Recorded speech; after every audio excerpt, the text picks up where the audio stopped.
एक कमी हम लोग महसूस करते थे कि एक अच्छा पार्क सुसज्जित और व्यवस्थित, जहाँ पर हजारों की संख्या में लोग जा सकें, इसकी कमी है।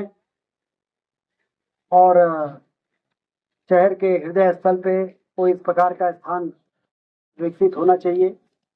आज वो समय आया है जब 3 अक्टूबर को सिविल लाइन, यहाँ पर 50 से ज्यादा जर्जर भवन सत्तने वाले भी खुश नहीं थे, और सीलन और जर्जर भवनों के कारण उनके लिए नया आवास निर्मित करके और उस जगह को खाली करा के लगभग 10 एकड़ में एक पार्क का निर्माण हुआ है, जिसका नाम भारत रत्न पूर्व प्रधानमंत्री अटल बिहारी वाजपेयी जी के नाम से करके अटल पार्क का उद्घाटन 3 अक्टूबर को हम लोग करने जा रहे हैं।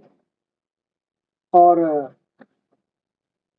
यह कार्यक्रम भव्य हो और ज़्यादा से ज़्यादा लोग इसमें आए, इसके लिए तो बहुत बड़े संगीतज्ञ हैं, गायक हैं, आदरणीय कैलाश खेर जी, वो रीवा पधार रहे हैं। और उनके क्योंकि लंबे समय से विंध्य महोत्सव के बाद फिर कोविड आ गया और भी कई परिस्थितियां निर्मित हुई, जिससे विंध्य महोत्सव के लेवल का कोई कार्यक्रम रीवा में अभी हुआ नहीं। तो कैलाश खेर जी के इस कार्यक्रम से, जनरली हम लोग इस प्रकार के कार्यक्रम रीवा में करते हैं, जब कोई बड़ी उपलब्धि मिल जाती है उसको सेलिब्रेट करते हैं। आपको ध्यान होगा जब रीवा का बाईपास बना था तो राजू श्रीवास्तव जी को बुलाया था कि बहुत दिनों तक रीवा के लोग दुखी रहे तो दिल खोल के हंस सके, इसलिए राजू श्रीवास्तव को बुलाया था। और जब मुकुंदपुर में टाइगर सफारी का उद्घाटन किया था तो सवेरे मुख्यमंत्री ने टाइगर सफारी का उद्घाटन किया, रात में इंजीनियरिंग कॉलेज के मैदान में सोनू निगम का संगीत का बहुत बड़ा कार्यक्रम हुआ था विंध्य महोत्सव के अंतर्गत। ऐसे ही जब राज कपूर ऑडिटोरियम का उद्घाटन किया था तो एनसीसी ग्राउंड में सब ये संगीत के कार्यक्रम हुए थे। तो हमेशा से ये रहा है कि जब रीवा को लंबे समय के इंतजार के बाद कोई ऐसी सौगात मिले जो रीवा के लोगों के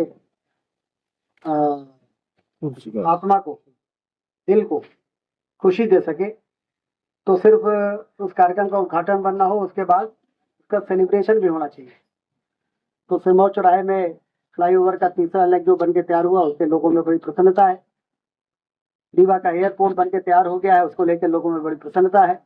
तो इसका सेलिब्रेशन होना चाहिए, और इसलिए कैलाश खेर जी को बुलाकर 2 घंटे का 3 घंटे का जो भी उनका कार्यक्रम होगा, उसमें रीवा के लोग उनके संगीत से आनंद उठाएंगे। क्योंकि कैलाश खेर इतने बड़े कलाकार हैं कि जब राष्ट्रीय स्तर का कोई कार्यक्रम होता है, हम लोगों ने देखा है, तो फिर राष्ट्रीय स्तर के कार्यक्रम में जब महाकाल लोक का उद्घाटन हुआ था, आपको ध्यान होगा, जब प्रधानमंत्री जी उज्जैन आए थे तो उसमें संगीत का कार्यक्रम जो प्रस्तुतिकरण था वो कैलाश खेर जी का ही था। और ऐसे ही हर जगह जहाँ पर प्रधानमंत्री जी जाते हैं किसी विशेष आयोजन में, तो संगीत का कार्यक्रम उससे जो जुड़ा रहता है उसमें कैलाश खेर जी रहते हैं। तो वो रीवा पधार रहे हैं, ये हम सबके लिए बड़ी खुशी की बात है। तो आप सबके माध्यम से मैं चाहता हूँ कि ये कार्यक्रम ऐतिहासिक रूप से सफल हो। इसके लिए आप सबके माध्यम से लोगों के बात, जन जन तक ये बात पहुँचे, और आने वाला समय रीवा का बहुत ही स्वर्णिम समय है, क्योंकि कई ऐसे काम रीवा में हो रहे हैं इसका लंबे समय से इंतजार था, और वो काम न होने से हमारा रीवा पिछड़ रहा था। ये बाण सागर का बांध की सिंचाई के नहरों का जाल बिछ जाने के बाद रीवा की तस्वीर बदली है। ये हम नहीं कहते हैं, पूरा प्रदेश कहता है कि रीवा बदला है।